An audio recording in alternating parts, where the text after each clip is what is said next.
Comenzar esta mañana leyendo estas frases. Negar a Dios será la única forma de salvar al mundo. Friedrich Nietzsche, un filósofo.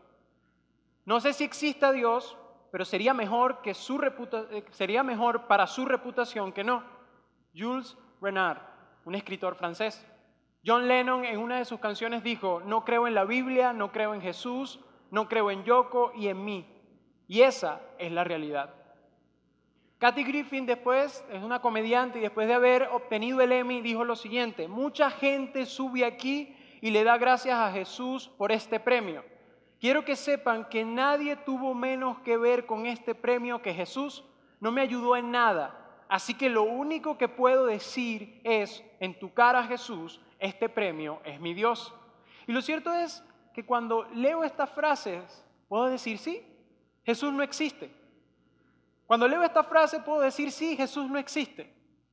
Jesús no existe en el corazón de muchas personas. Y me encanta cómo define este elemento una persona no cristiana. Y él dijo lo siguiente, Mahatma Gandhi: no sé de nadie que haya hecho más por la humanidad que Jesús. De hecho, no encuentro nada malo en el cristianismo. Y añadió: el problema está en ustedes, los cristianos, pues no viven en conformidad con lo que enseñan. Buenos días, mi nombre es Alejandro León, así que gracias por estar en el final de nuestra serie Lo que Jesús quiso decir. Más que una iglesia, somos una gran familia y hoy vamos a estar abordando esta última parte de esta serie. Y me encanta porque justamente estamos comenzando la Semana Santa, hoy es lo que se denomina como Domingo de Ramos, y cuando uno habla de lo que es la Semana Santa, uno habla mucho de Jesús. Lo cierto es que la imagen de Jesús en estas semanas es algo que empieza a sonar, a nombrarse muchísimo, y Jesús por allá y Jesús por acá, y tal vez tú no eres alguien que cree en Jesús o veas a Jesús de cierta manera. Lo cierto es que comenzamos a hablar de este personaje. Cuando yo era pequeño y me mencionaban la palabra o el personaje Jesús, yo tenía mi estereotipo, yo me lo imaginaba con un fajín de cierto color, todo, sabes, elegante en cierto sentido, con el cabello largo, una persona que tiene ese aire de perfección, que siempre anda rodeado de gente, y es un estereotipo que podemos tener. Muchos de nosotros tenemos nuestra propia imagen de Jesús, la que nos pintan en las películas, la que podemos ver en una red social, la que vemos en la iglesia. Hay distintas imágenes acerca de Jesús. Lo que no podemos negar es que definitivamente Jesús marcó nuestra historia. Y fue un antes y un después en cierto sentido, porque constantemente escuchamos su nombre para bien o para mal. Pero es verdad, y durante esta serie hemos estado viendo que Jesús definitivamente hizo muchísimas cosas en nuestra humanidad. Tanto así que uno dice: bueno, yo me considero cristiano, y si tú no te consideras cristiano no hay problema. Gracias por venir, gracias por estar aquí, más bien queremos compartir con ustedes. Pero esas personas que nos definimos como cristianos, a veces uno piensa que, oye, sí, yo soy cristiano y quisiera estar como más pendiente de ser más cristiano aún. Pero es difícil. Y si no eres cristiano, tal vez tienes esa parte en ti, esa ética, esa moral que defiendes y quieres hacer las cosas bien. Yo por lo menos a veces quisiera estar más pendiente de aquellas pequeñas cosas que sé que pueden definir muchísimas áreas en mi vida. Como levantarme temprano y antes de ir a trabajar o antes de preocuparme por los estudios o antes de hacer cualquier cosa, estar pendiente que, oye, mi vecina necesita que le abran el portón por lo menos, o necesita que le dé los buenos días, o pendiente en qué puedo ayudar a otra persona, pero a veces por el agite, por la preocupación de estar temprano, no nos preocupamos por los buenos modales, no nos preocupamos por nada, y más en esta situación que estamos viviendo. Y hay cosas muy pequeñas, cosas muy sutiles, que suceden constantemente y que parecen interminables, pero que a veces no nos damos cuenta que pueden marcar la vida de muchas personas. Y no le estoy diciendo que sea algo fácil, porque la gente dice: oye, ayudar a las otras personas es fácil. Pero la respuesta es no. No es nada fácil estar pendiente de otras personas. De hecho, aquellas personas nosotros podemos decir: oye, Los que están preparados para ayudar a otros son los intelectuales, los que tienen las capacidades, aquellas personas que son, no sé, muy altruistas, que tienen dinero para poder ayudar, que están muy familiarizados con las iglesias, que pueden hacer muchísimas cosas más. Y nosotros caemos en ese sentido. Pero lo que podemos definir es que no es fácil darse cuenta de ese tema de ayudar a otros. Y por más que tú quieras ayudar, algo que me ha llamado la atención es que esta situación país es difícil tener este concepto de ayudar a otros, de perderse los detalles. Y si no me crees, creo que el mayor experimento que he tenido es hacer una cola de autobús. Veo cómo todo el mundo se monta primero en el autobús, cómo se colean, cómo se gritan, pelean. Ahí tú ves la viva imagen de lo que representa la supervivencia. Es como un instinto que uno tiene natural de primero yo, de estar allí, de subirme yo, porque si no, no lo voy a poder hacer, voy a llegar tarde y nos coleamos todo y nos golpeamos y hasta rajuños, cantidad de cosas puedes ver allí. Porque no es fácil, y más con una sociedad que no nos demanda lo inverso. Ahora, en un ambiente así, en un ambiente tan hostil, en un lugar donde todo el mundo se preocupa por sí mismo, por quién llega primero, porque hay demasiada necesidad, ¿cómo podemos hacer algo en una situación así? ¿Cómo podemos hacer algo? Una vez escuché una historia de Jesús de una forma totalmente distinta. De hecho, cuando la leí y la analicé desde esta perspectiva, me pareció algo totalmente distinto a como yo la había concebido. Y esta historia se ubica en Mateo 14. Y la historia comienza con los discípulos de Jesús, ¿sabes? Ese grupo de personas que se la pasaba con este personaje llamado Jesús. Y este grupo de personas se encontraban en un lago, estaban en un bote, y en ese momento intentan atravesar ese lago. Y pasa que el viento sopla, el lago se pica, el lugar donde estaban hay neblina, no se ve nada. Y en eso Jesús camina hacia ellos en el agua. Y ellos piensan enseguida, oye, es un fantasma. Imagínenselo por un momento. O sea, si cualquier cosa uno anda por ahí donde no hay luz y ve a alguien caminando de lejos, oye. Entonces yo estoy en un lago, hay una neblina, veo una silueta y yo, oye, la Biblia me dice que es Jesús, pero yo si fuese uno de los discípulos, me quedo así como que, ¿qué cosa es esto? De paso que no es muy fácil estar en medio de un lago con una situación así. Lo cierto es que una persona pregunta, Jesús, ¿eres tú? Y yo dije, ¿cómo se le ocurrió que era Jesús? Lo cierto es que él dice, en ese momento cuando él pregunta esto, Jesús dice, sí. Uno de ellos, Pedro, baja del bote y empieza a caminar sobre el agua. Ya va. O sea, tú le preguntas a él, no te das cuenta que es Jesús. Uno tiene muchas imágenes de Jesús. Bueno, como Pedro conocía a Jesús, se supone. Pero en ese momento ve una silueta de alguien, le pregunta que si es Jesús, sí, y el tipo se lanza del bote. O sea, es como si yo fuese por un camino oscuro, no veo nada, veo una persona y tú le dices, papá, ¿eres tú? Sí, hijo, ven. No sucede así. Pero esto me lleva a una reflexión muy particular. ¿Qué piensa Pedro?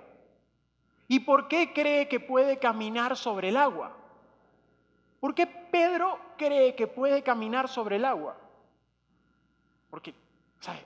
Cualquier persona le pudo decir que sí. ¿Y por qué se lanza al bote así? No le importa nada y camina sobre el agua. Ni yo lo hago. Lo que pasa es que no sé nadar bien. Me hubiese ahogado enseguida y ni loco me lanzo. Pero ¿qué le hizo creer que él podía caminar sobre el agua? Ahora me doy cuenta que esta historia tiene mucho sentido cuando analizamos los antecedentes. Jesús es un rabino judío con discípulos, viviendo en un mundo judío del primer siglo. Jesús creció en una región llamada Galilea y los judíos de Galilea creían que Dios le había dado una inspiración a un hombre llamado Moisés, que históricamente fue alguien pero de mucha influencia dentro de su pueblo, y le había otorgado lo que se llamó la Torá. Y la Torá estaba constituida por los 5 primeros libros de la Biblia. Ahora, la Torá quiere decir enseñanza, instrucción, la forma. Eso quería decir la Torá. Y la mayoría de los niños y niñas de esa época, cuando iban a su escuela, es decir, alrededor de los 5 a 6 años que entraban en la escuela, era algo así como entrar aquí al colegio, del primer grado a sexto grado. Bueno, ellos entraban allí y fino, y cuando terminaban eso, la meta para poder terminar ese periodo allí era que el que les enseñaba, el maestro, era lo que se denominaba como un rabino. Y la tenían fácil, ¿sabes? Esos tipos de examen de selección simple, que para ellos poderse graduar. Y el examen constituía que ellos tenían que aprenderse de memoria cada palabra, los 5 primeros libros de la Biblia. Súper fácil, cualquiera lo hace. Eso es Génesis, Éxodo, Levítico, Número, Deuteronomio. O sea, es súper fácil aprenderse en los 5 primeros libros. O sea, eso no es nada. Era súper difícil en realidad. Cuando los niños tenían entre los 10 años, sucedía que los que no continuaban, o es decir, los que no tenían muchas capacidades, se dedicaban al oficio familiar. Eso, bueno, no pudieron pasar, estaba difícil la cosa, no, pasar al siguiente nivel es algo complicado, así que se dedicaron al oficio familiar. Pero los mejores de los mejores, los que pudieron memorizar cada palabra, los que de verdad tenían esa capacidad, porque ellos habían pasado en lo que se denominaba el Beit Sefer. El Beit Sefer es esta primera etapa que ellos ya pasaron, donde aprendían la Torá. Y después cuando superan esta etapa, pasan al siguiente nivel, que es decir, no sé, como lo equivalente que podemos decir nosotros, el bachillerato. Y esa denominación se llamaba, la parte se llamaba el Beit Talmud. El Beit Talmud es lo que sigue después que aprendían la Torá. Entraban al bachillerato y la tenían súper fácil. Porque los mejores de los mejores, porque era así, solo los mejores de los mejores, los más inteligentes, entraban a este nivel. Así que entraban a su liceo y lo primero que le tenían que colocar era súper fácil, selección simple, ese tipo de cosas que te puede ayudar hasta posiblemente una chuleta. Le decían que se tenía que saber el Antiguo Testamento desde Génesis hasta Malaquías. Súper fácil. Eso es pan comido. Era súper difícil en realidad. Yo les pido que cuando vayan a sus casas, si tienen una Biblia, vean cuántas páginas tiene esa Biblia, desde Génesis hasta Malaquías. Y era muchísimo, pero muchísimo. Y cuando terminaban esta instrucción del Beit Talmud, cuando terminaban esta parte, solo los mejores de los mejores pasaban a la siguiente etapa, es decir, oye, van a entrar a la universidad, ya pasaron la universidad, porque esto lo que viene es muchísimo, pero muchísimo más difícil, porque era como si hace un posgrado, ya estaban graduados algunos se dedicaron al oficio familiar, otros, sabes, los oficios familiares en ese momento podía ser la carpintería, ser pescador, entre otras. Pero en ese momento, los mejores de los mejores que ondaban entre los 14 a los 15 años, pasaban a un nivel de instrucción que se llamaba el Beit Midrash. Y el Beit Midrash era que iban con un rabino, es decir, como con el profesor de los profesores. El rabino representaba demasiado y solicitaban a ese rabino ser uno de sus discípulos. Y la palabra discípulo quiere decir estudiante en ese contexto judío. Y cuando iban a donde el rabino, uno de la figura que representaba, que va mucho más allá de ser un estudiante, la palabra discípulo, porque significaba algo así como que yo quiero ser como el rabino, yo quiero hacer lo que hace el rabino, yo quiero ser como mi rabino. Eso quería ser un discípulo. Resulta que los rabinos, como eran los tipos que se sabían todo, que manejaban las escrituras de una forma muy, pero muy avanzada. De hecho, ellos se ponían a discutir acerca del Antiguo Testamento, de los libros, y decía uno de los rabinos, yo creo que esto significa eso, porque ellos interpretaban los versos. Y decía otro, no, yo no creo que signifique eso, yo creo que mejor significa esto. Y salía otro por allá, no, yo vi que eso no es así, eso es así. Y todas esas interpretaciones que hacían los rabinos era lo que se denominaba como el conocimiento. O sea que cada rabino tenía un conocimiento. Lo que pasaba era que cuando los discípulos veían a sus rabinos decían, oye, yo quiero ser como ese rabino, yo quiero tener el conocimiento que tiene ese rabino. Pero solo los mejores de los mejores se atrevían a acercarse a un rabino y pedirle que fuese su discípulo, que quería ser su discípulo. Así que uno de sus discípulos se acerca y cuando, imagínense, al rabino lo recibe y lo primero que decía el rabino era interrogarlo. Le decía, prueba sorpresa, un quiz. Y yo, oye, ahí los agarraba fuera de base, pero imagínenselo así. Resulta que los interrogaban y si el rabino veía que el chamo le ponía, que era muy inteligente, es más, si él podía saber que ese muchacho era capaz de hacer lo que hacía él, lo aceptaba. Ellos se hacían muchas preguntas. Lo primero que se podían preguntar era, ¿puede este muchacho sentarse junto a mí? ¿Puede este muchacho transmitir mi conocimiento? Y te digo algo, el rabino podía aceptar o rechazar a ese muchacho simplemente. No, te vas. Pero los mejores de los mejores, el rabino podía decir, creo que él podría hacer lo que yo hago. Y este muchacho entre 14 o 15 años, una vez que el rabino le decía, ven, sígueme, era el equivalente a que ese muchacho iba a dejar todo para ir con ese rabino.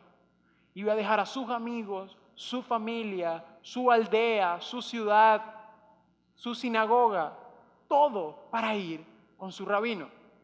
Y este contexto cultural del pueblo judío lo que hizo fue generar muchas historias acerca de lo que es un rabino. Una de esas historias que se generaban era, imagínense por un momento un rabino muy poderoso, repleto de discípulos, llega a una aldea y resulta que los caminos en ese momento eran todos de tierra, arena. Entonces, como era la tradición que el rabino iba adelante y los discípulos siempre iban detrás del rabino, o sea que cuando tú caminas, no sé si ustedes han tenido la experiencia que van por un camino de tierra y alguien empieza a caminar y echa el polvero y tú estás atrás y bueno, resulta que eso era lo que pasaba cuando caminaban estas personas en pos de su judío, cuando los discípulos seguían a su rabino, porque era la función, yo quiero ser como mi rabino, yo quiero caminar con él.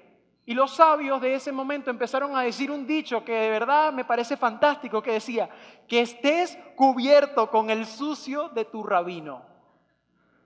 Me parece demasiado sabia esa palabra. Normalmente uno no le quiere decir a otro que estés cubierto con el sucio de tu amigo, que estés cubierto con el sucio, no. Lo cierto es que esta analogía era para decirles que estés cubierto con el conocimiento de tu rabino.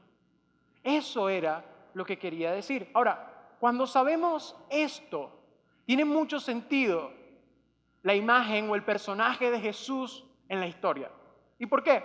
Porque los rabinos comenzaban a ser rabinos, valga la redundancia, cuando tenían alrededor de los 30 años.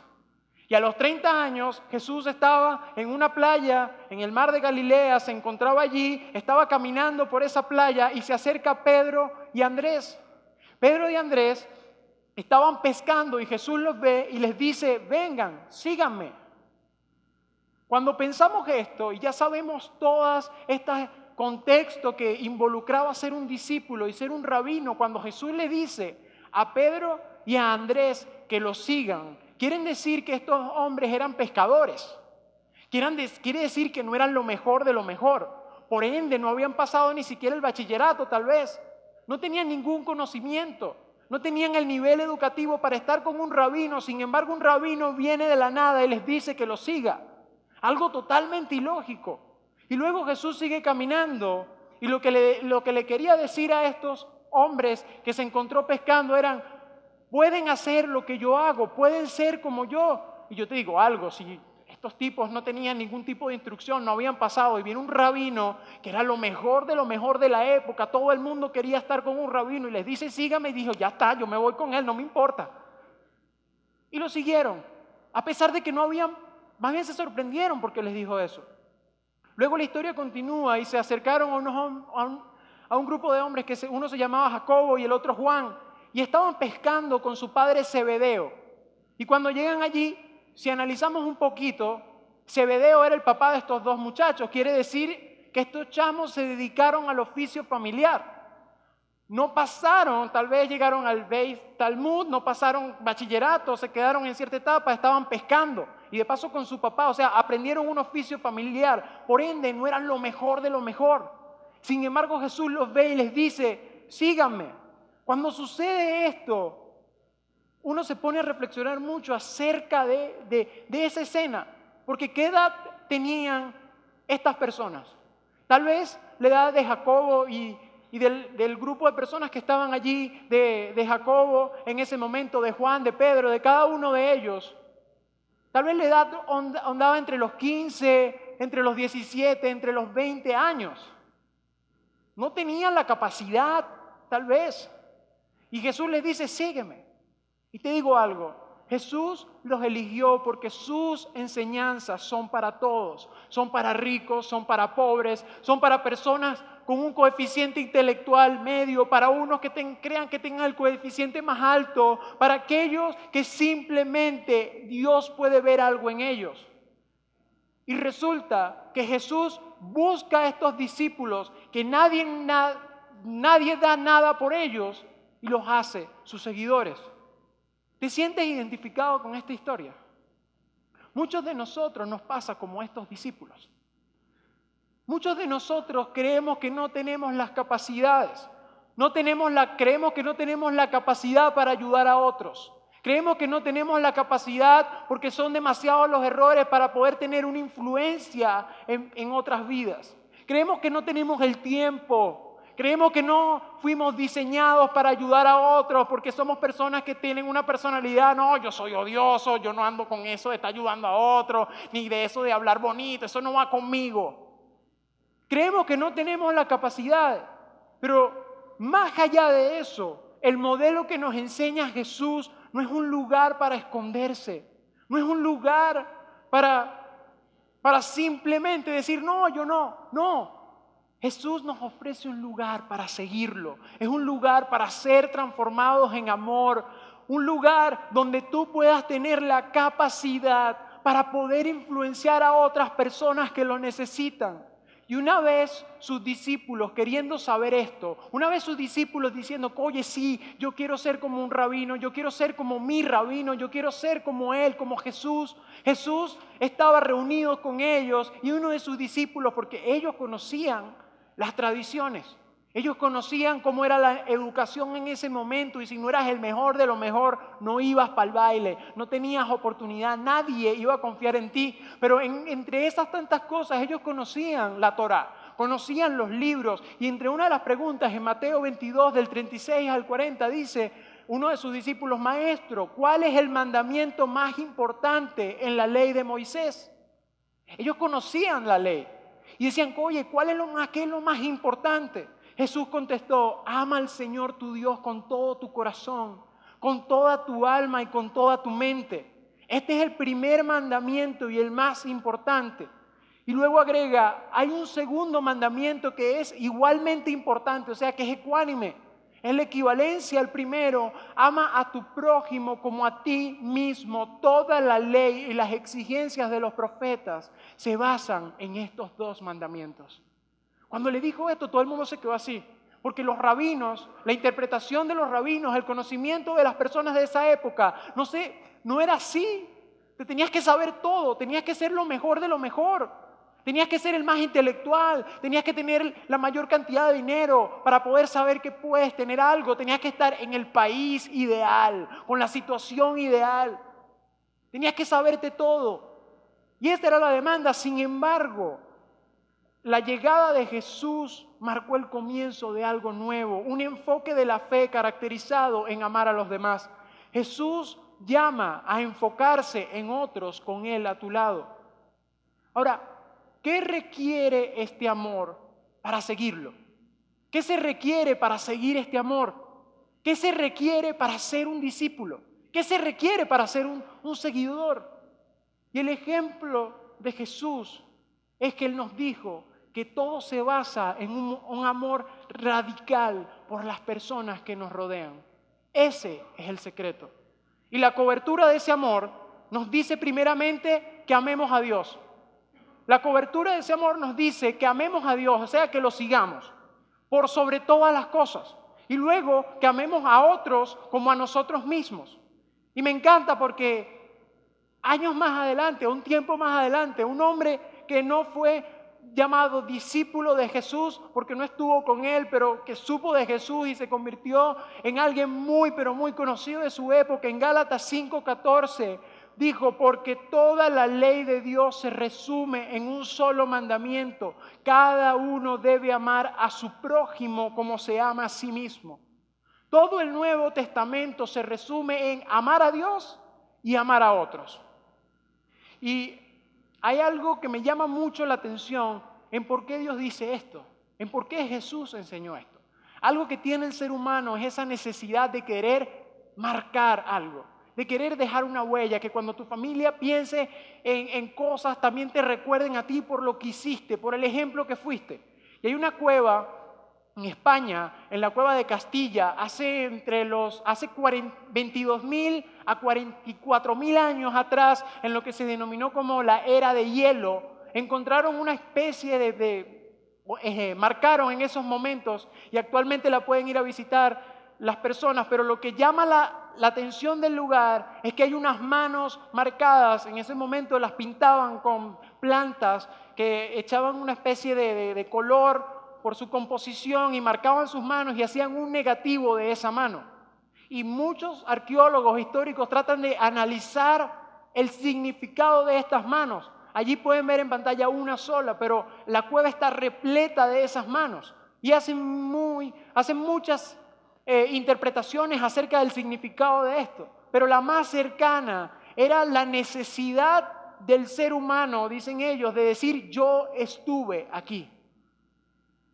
Y cuando yo veo este tipo de analogías, puedo decir que históricamente todos queremos dejar algo. Todos queremos decir, oye, yo ayudé a esta persona, yo pude hacer algo que me recuerden, yo pude marcar algo en mi familia, en mi país, a donde estudio, que siempre que recuerden a esta persona, oye, sí, él dejó esta marca, él me enseñó esto, él fue alguien que perdonó, él fue alguien que amó por sobre todas las cosas. Y está esa necesidad de hacer esto. Pero cuando Jesús le habla a sus discípulos y les dice todas estas cosas, fue un vuelco mental en su momento. ¿Por qué fue un vuelco mental? Porque el mandato de Jesús no es complicado. Decir, oye, ayuda a otra persona, puede decir es fácil. Es verdad, decirlo es fácil, hacerlo es lo complicado. ¿Por qué? Porque el mandato de Jesús nos demanda mucho más, nos demanda ser como Él. Es el ejemplo del papá que le enseña al hijo y el hijo quiere ser como el papá. O tal vez tú tienes una persona que tú admiras mucho y tú quieres ser como él. Y esta persona que tú admiras mucho te dice a través de su ejemplo, a través de su conocimiento lo que puedes hacer. Y en la Biblia, en Filipenses 2, del 4 al 5, dice, cada uno debe velar no solo por sus propios intereses, sino también por los intereses de los demás. La actitud de ustedes debe ser como la de Cristo Jesús. Lo que quería decir es que debían ser como Jesús porque los discípulos desean ser como su rabino, desean hacer lo que hace su rabino. Esto era lo que quería decir Jesús. Y cuando vemos esto, podemos definir que ese amor que dio Jesús se extrapolaba mucho más y fue y le dijo, y no solamente esto, también deseo que ustedes puedan amar a sus enemigos. Yo me imagino uno de los discípulos, ¿tú eres loco? O sea, yo puedo ayudar a otros, pero la sociedad dice que a los enemigos no se les ayuda. ¿Qué se le hace a los enemigos? Se les critica, se les juzga, se les castiga, se les odia. Eso es lo que se le hace a sus enemigos. Uno no anda abrazando así que, ay, te amo, enemigo. Eres lo mejor. Eres mi pana, enemigo. Bien por ti, gracias. No. Pero Jesús iba más allá. Jesús dijo que el amor requiere la acción de nuestro corazón y lo vemos reflejado en Lucas 6, 27. Y dice, pero a ustedes que me escuchan les digo, amen a sus enemigos, hagan bien a quienes los odian. Cuando le dijo eso a sus discípulos y a los rabinos que estaban allí, dijo, oye, este tipo, ¿de dónde salió?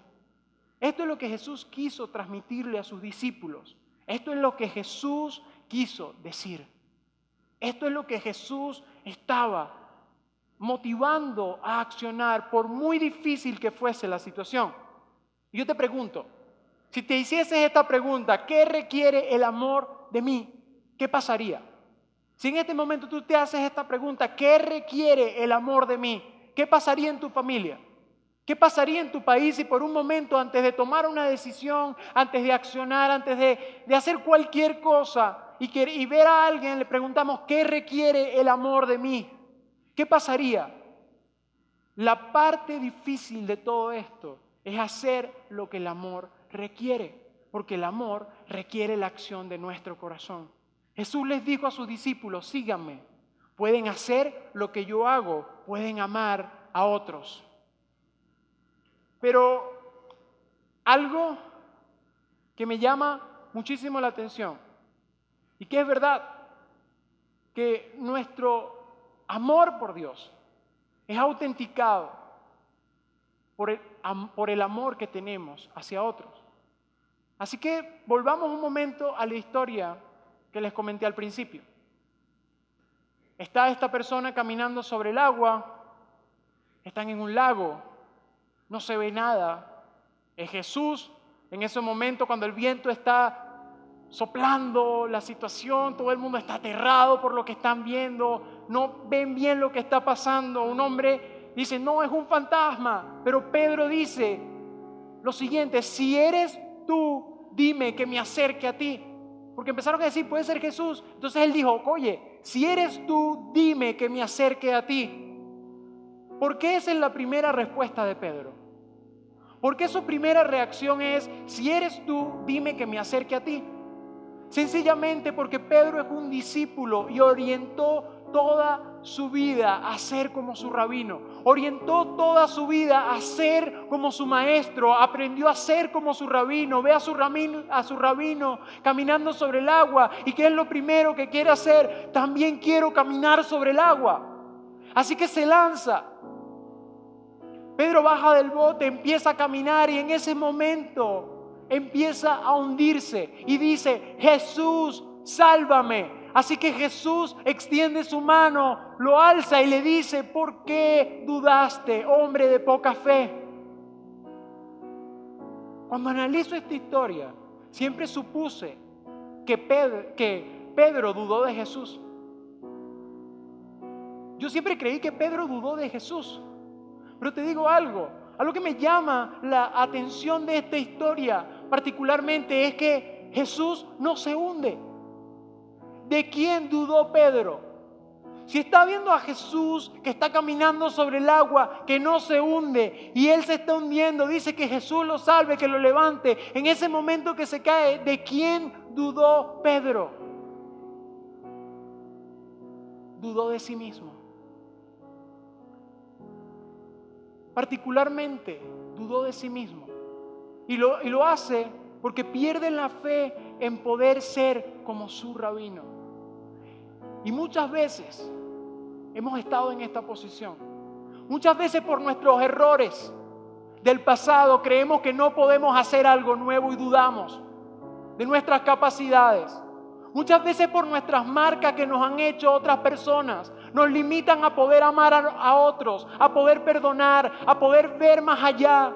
Muchas veces por la situación país que estamos viviendo, la esperanza se reduce y dudamos constantemente, pero te digo algo, Jesús está ahí, no se hunde.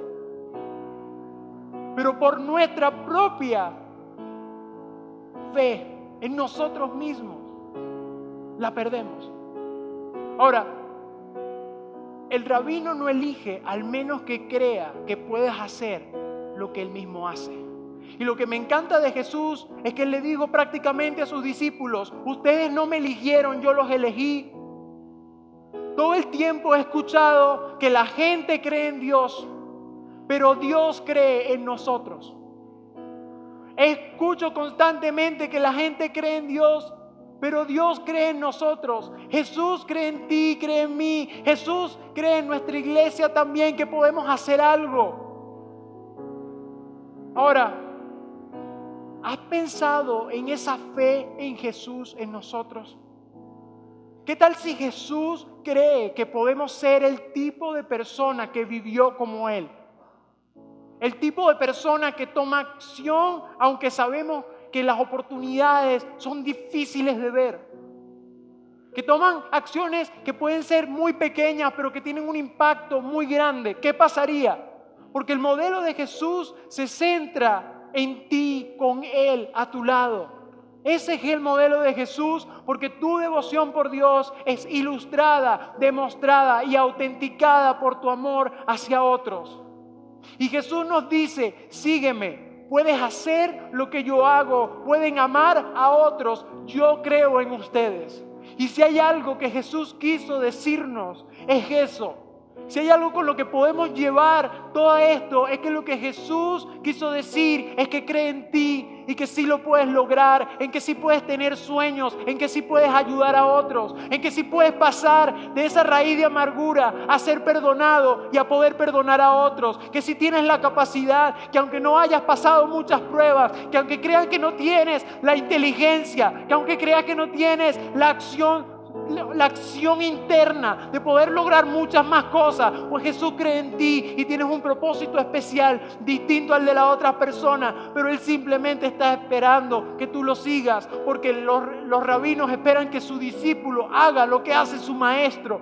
Entonces, si hay algo que yo deseo en esta situación país, si hay algo que yo deseo como miembro de iglesia, como parte de una familia, como trabajador, como estudiante, es hacer lo que Jesús quiso que yo hiciera, porque lo que Jesús quiere es que podamos saber que Él nos ama, y cuando sabemos que Él nos ama podemos lograr cosas fantásticas, porque Él confió en unos discípulos que eran pescadores, que no valían nada, que no terminaron sus estudios, y esos mismos discípulos, hoy en día yo puedo decir que soy cristiano por lo que ellos hicieron, y estoy seguro que muchas de ustedes en su familia, en sus lugares de trabajo, van a poder decir, yo hice lo que hizo Jesús y mi familia cambió el rumbo. Mi Venezuela, mi país, tu país cambió el rumbo totalmente distinto, porque yo decidí seguir a Jesús por sobre todas las cosas y hacer lo que hace Él.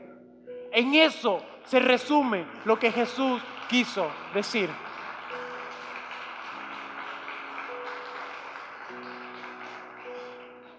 Y si algo que quiero que salgamos retados es que tu devoción por Dios es ilustrada, demostrada y autenticada por tu amor hacia otros. Yo creo que ahí donde estás puedas cerrar tus ojos y decir, Dios, te damos gracias. Gracias principalmente por tu amor por nosotros, Dios. Hoy quiero ser como tú, Jesús. Si hay algo que quisiera cambiar en mi vida, lo voy a hacer, pero yo quiero ser un seguidor tuyo, Dios. Perdona la religiosidad que he puesto en mi vida. Perdona muchas veces la cantidad de cosas que han hecho que otros se limiten a acercarte a ti, porque lo que tú nos enseñaste es mucho más poderoso que una religión.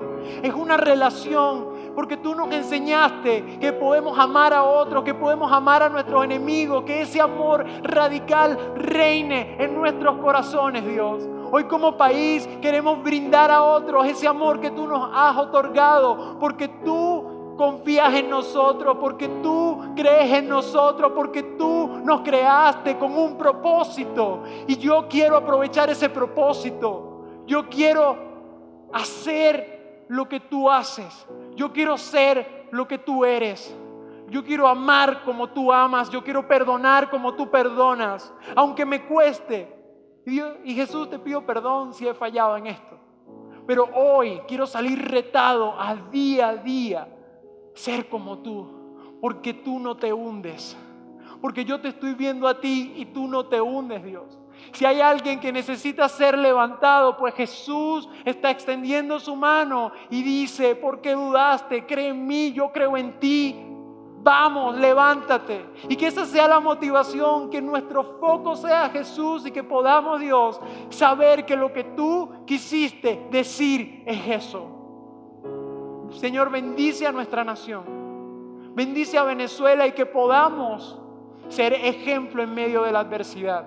Que aquellas personas donde Jesús no existe, podamos mostrar con ese amor que tú nos has otorgado y que nos has demandado, mostrarles que no se trata de una religión, se trata de una relación, que Jesús está con nosotros y que nos ha llamado a hacer cosas grandes, Padre. En el nombre de Jesús, amén y amén.